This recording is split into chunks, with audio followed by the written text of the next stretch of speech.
ഈശോ മിശിഹായ്ക്കും സ്തുതിയായിരിക്കട്ടെ. വിശുദ്ധ പൗലോസ്ലീഹ ഗലാത്യക്കാർക്ക് എഴുതിയ ലേഖനം 3-ാം അധ്യായത്തിലേക്ക് നമുക്ക് കടക്കാം. ഈ അധ്യായത്തിൽ ആകെ 29 വാക്യങ്ങളും 4 ശീർഷകങ്ങളുമാണുള്ളത്. ആദ്യത്തെ ശീർഷകം നിയമമോ വിശ്വാസമോ, രണ്ടാമത്തെ ശീർഷകം നിയമവും വാഗ്ദാനവും, മൂന്നാമത്തെ ശീർഷകം നിയമത്തിൻ്റെ ഉദ്ദേശം, നാലാമത്തെ ശീർഷകം പുത്രത്വവും അവകാശവും.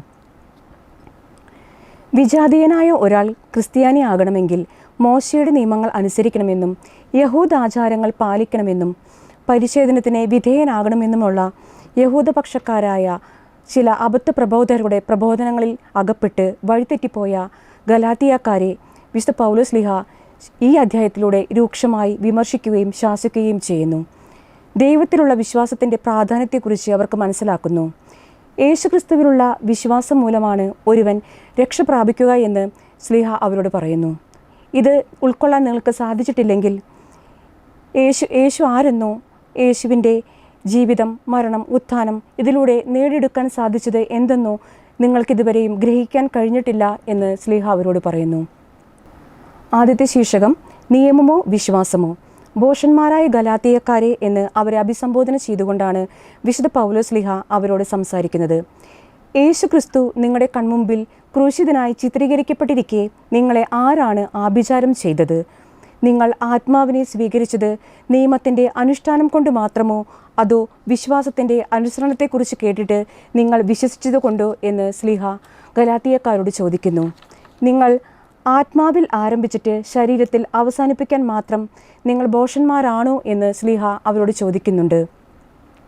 ഇവിടെ സ്ലീഹ ഉദ്ദേശിക്കുന്നത് ഒരുവൻ രക്ഷ പ്രാപിക്കണമെങ്കിൽ പരിച്ഛേദനത്തിന് വിധേയരാകണമെന്ന യഹൂദപക്ഷക്കാരുടെ നിർബന്ധത്തിന് വഴങ്ങി പരിച്ഛേദനത്തിന് വിധേയരായവരെ ഉദ്ദേശിച്ചുകൊണ്ടാണ്.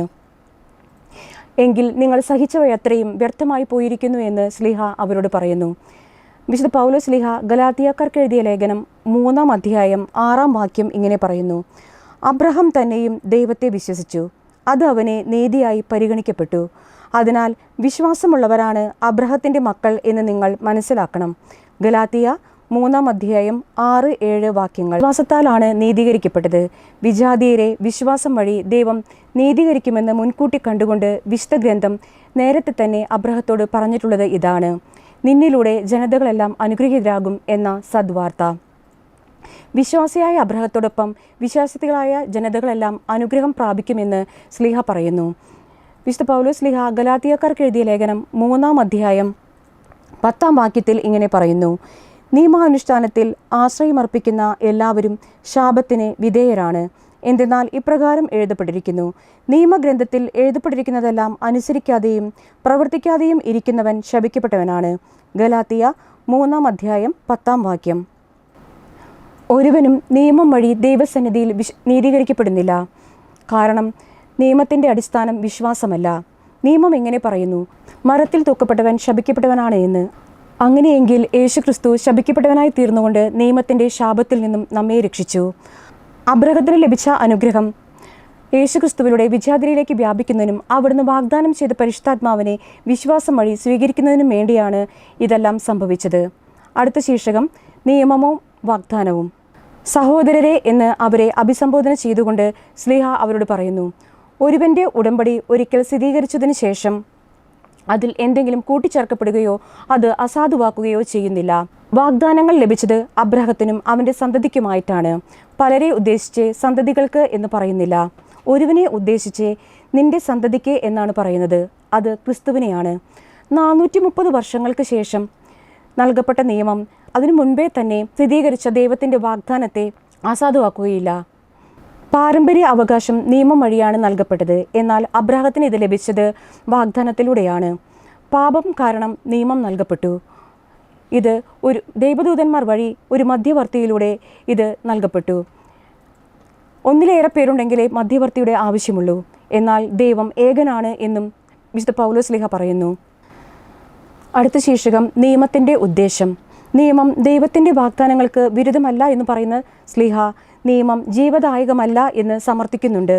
യഹൂദരും വിജാതിയരും ഉൾപ്പെടെ മറ്റെല്ലാ ജനതകളും പാപത്തിൻ്റെ ശക്തിക്ക് അധീനരാണ് എന്ന് സ്ലീഹ പറയുന്നു.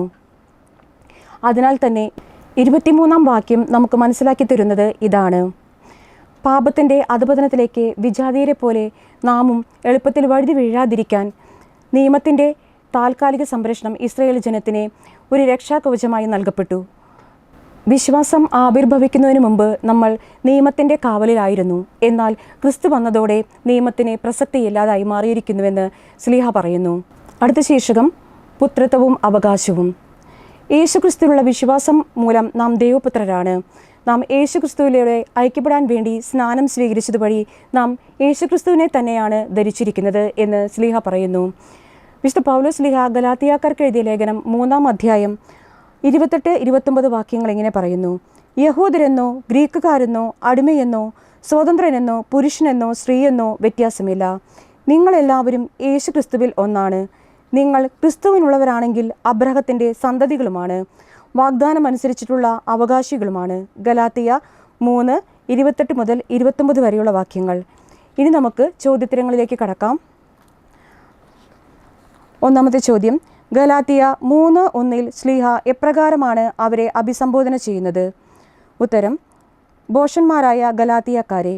രണ്ടാമത്തെ ചോദ്യം: യേശുക്രിസ്തു ഗലാത്തിയക്കാരുടെ കൺമുമ്പിൽ എങ്ങനെ ചിത്രീകരിക്കപ്പെട്ടിരിക്കുന്നു എന്നാണ് ശ്ലീഹ പറയുന്നത്? ഉത്തരം: ക്രൂശിതനായി. അടുത്ത ചോദ്യം: നിങ്ങൾ ആത്മാവിനെ സ്വീകരിച്ചത് നിയമത്തിൻ്റെ അനുഷ്ഠാനത്താലോ അതോ ഡാഷ് നിങ്ങളോട് പ്രഘോഷിക്കപ്പെട്ടത് വിശ്വസിച്ചത് കൊണ്ടോ എന്ന് ശ്ലീഹ ചോദിക്കുന്നത്? ഉത്തരം: വിശ്വാസത്തിൻ്റെ അനുസരണം. അടുത്ത ചോദ്യം: ഡാഷിൽ ആരംഭിച്ചിട്ട് ഇപ്പോൾ ഡാഷിൽ അവസാനിപ്പിക്കാൻ മാത്രം ഭോഷന്മാരാണോ നിങ്ങൾ? ഉത്തരം: ആത്മാവിലും ശരീരത്തിലും.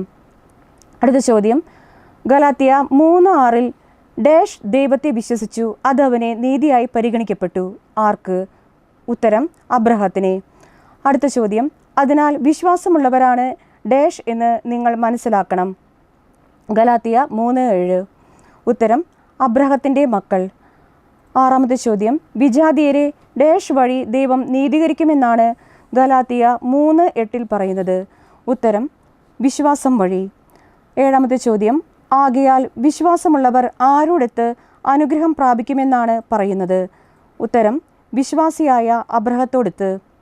അടുത്ത ചോദ്യം: വിശുദ്ധ ഗ്രന്ഥം എന്താണ് നേരത്തെ തന്നെ അബ്രഹത്തെ അറിയിച്ചിട്ടുള്ളതായി പറയുന്നത്? ഉത്തരം: നിന്നിൽ ജനതകളെല്ലാം അനുഗ്രഹീതരാകും എന്ന സദ്വാർത്ത. ഒൻപതാമത്തെ ചോദ്യം: ഗലാത്യ 3:10 ആരാണ് ശാപത്തിന് വിധേയരായത് എന്ന് ശ്ലീഹ പറയുന്നത്? ഉത്തരം: നിയമാനുഷ്ഠാനത്തിൽ ആശ്രയമർപ്പിക്കുന്ന എല്ലാവരും. പത്താമത്തെ ചോദ്യം: നീതിമാൻ ഡാഷ് വഴിയാണ് ജീവിക്കുക? ഉത്തരം: വിശ്വാസം വഴി. 11ാമത്തെ ചോദ്യം: നിയമത്തിൻ്റെ അടിസ്ഥാനം വിശ്വാസമല്ല എന്ന് പറയുവാൻ കാരണമെന്ത്? ഉത്തരം: എന്തെന്നാൽ നീതിമാൻ വിശ്വാസം വഴിയാണ് ജീവിക്കുക. അടുത്ത ചോദ്യം: ക്രിസ്തു നമ്മെ പ്രതി ശപിക്കപ്പെട്ടവനായി തീർന്നുകൊണ്ട് ഡാഷിൽ നിന്ന് നമ്മെ രക്ഷിച്ചു? ഉത്തരം: നിയമത്തിൻ്റെ ശാപത്തിൽ നിന്നും. അടുത്ത ചോദ്യം: അബ്രഹത്തിന് ലഭിച്ച അനുഗ്രഹം യേശുക്രിസ്തു വഴി ആരിലേക്ക് വ്യാപിക്കണമെന്നാണ് ഗലാത്യ 3:14 പറയുന്നത്? ഉത്തരം: വിജാതീയരിലേക്ക്. അടുത്ത ചോദ്യം: ആത്മാവിൻ്റെ വാഗ്ദാനം ഡാഷ് വഴി നമ്മൾ പ്രാപിക്കണം? ഉത്തരം: വിശ്വാസം വഴി. അടുത്ത ചോദ്യം: വാഗ്ദാനങ്ങൾ ലഭിച്ചത് ഡാഷിനും അവൻ്റെ സന്തതിക്കുമായിട്ടാണ്? ഉത്തരം: അബ്രഹത്തിനും. 16ാമത്തെ ചോദ്യം: വാഗ്ദാനങ്ങൾ ഒരുവനെ ഉദ്ദേശിച്ച് നിന്റെ സന്തതിക്ക് എന്നാണ് പറഞ്ഞിരിക്കുന്നത്. ഇത് ആരെ ഉദ്ദേശിച്ചാണ്? ഉത്തരം: ക്രിസ്തുവിനെ. അടുത്ത ചോദ്യം: എത്ര വർഷങ്ങൾക്ക് ശേഷം നിലവിൽ വന്ന നിയമത്തെക്കുറിച്ചാണ് ഗലാത്യ 3:17 പറയുന്നത്? ഉത്തരം: 430. അടുത്ത ചോദ്യം: ഡാഷ് നിയമത്തിൽ നിന്നാണ് ലഭിക്കുന്നതെങ്കിൽ അതൊരിക്കലും വാഗ്ദാനത്തിൽ നിന്നായിരിക്കുകയില്ല? ഉത്തരം: പാരമ്പര്യാവകാശം. അടുത്ത ചോദ്യം: ദൈവം അബ്രാഹത്തിനു പാരമ്പര്യാവകാശം നൽകിയത് ഡാഷ് വഴിയാണ്? ഉത്തരം: വാഗ്ദാനം വഴി. അടുത്ത ചോദ്യം: ഡാഷ് നിമിത്തം നിയമം നൽകപ്പെട്ടു? ഉത്തരം: പാപങ്ങൾ നിമിത്തം. അടുത്ത ചോദ്യം: ആരു വഴിയാണ് ഒരു മധ്യവർത്തിയിലൂടെ നിയമം വിളംബരം ചെയ്യപ്പെട്ടത്? ഉത്തരം: ദേവദൂതന്മാർ വഴി. അടുത്ത ചോദ്യം: ഒന്നിൽ കൂടുതൽ പേരുണ്ടെങ്കിലേ ഡാഷ് വേണ്ടൂ? ഉത്തരം: മധ്യവർത്തി. അടുത്ത ചോദ്യം: ദൈവം ഏകനാണ് എന്ന് പറയുന്ന വാക്യം? ഉത്തരം: ഗലാത്യ 3:20. 24ാമത്തെ ചോദ്യം: നിയമം ഡാഷിന് വിരുദ്ധമല്ല? ഉത്തരം: ദൈവത്തിൻ്റെ വാഗ്ദാനങ്ങൾക്ക്. അടുത്ത ചോദ്യം: യേശുക്രിസ്തുവിലുള്ള വിശ്വാസം വഴി വിശ്വാസികൾ ഡാഷ് പ്രാപിക്കണം? ഉത്തരം: വാഗ്ദാനം. അടുത്ത ചോദ്യം, എല്ലാവരും പാപത്തിന് അധീനരാണെന്ന് പ്രഖ്യാപിച്ചത് എന്ത്? ഉത്തരം, വിശുദ്ധ ഗ്രന്ഥം. അടുത്ത ചോദ്യം, വിശ്വാസം ആവിർഭവിക്കുന്നതിന് മുൻപ് നമ്മൾ ഡാഷിൻ്റെ കാവലിലായിരുന്നു. ഉത്തരം, നിയമത്തിൻ്റെ. അടുത്ത ചോദ്യം, നമ്മൾ വിശ്വാസത്താൽ നീതീകരിക്കപ്പെടേണ്ടതിനെ ഡാഷ് വരെ നിയമം നമ്മുടെ പാലകനായിരുന്നു. ഉത്തരം, ക്രിസ്തുവിൻ്റെ ആഗമനം വരെ. അടുത്ത ചോദ്യം, യേശു ക്രിസ്തുവിലുള്ള വിശ്വാസം വഴി നിങ്ങളെല്ലാവരും ഡാഷ് ആണ്. ഉത്തരം, ദൈവപുത്രന്മാരാണ്. അടുത്ത ചോദ്യം, ക്രിസ്തുവിനോട് ഐക്യപ്പെടാൻ വേണ്ടി സ്നാനം സ്വീകരിച്ചിരിക്കുന്ന നിങ്ങളെല്ലാവരും ആരെ ധരിച്ചിരിക്കുന്നു? ഉത്തരം, ക്രിസ്തുവിനെ. 31-ാമത്തെ ചോദ്യം, ഗലാത്തിയ 3:28 വാക്യം എഴുതുക. ഉത്തരം, യഹൂദനെന്നോ ഗ്രീക്കുകാരനെന്നോ അടിമയെന്നോ സ്വതന്ത്രനെന്നോ പുരുഷനെന്നോ സ്ത്രീയെന്നോ വ്യത്യാസമില്ല, നിങ്ങളെല്ലാവരും യേശു ക്രിസ്തുവിൽ ഒന്നാണ്.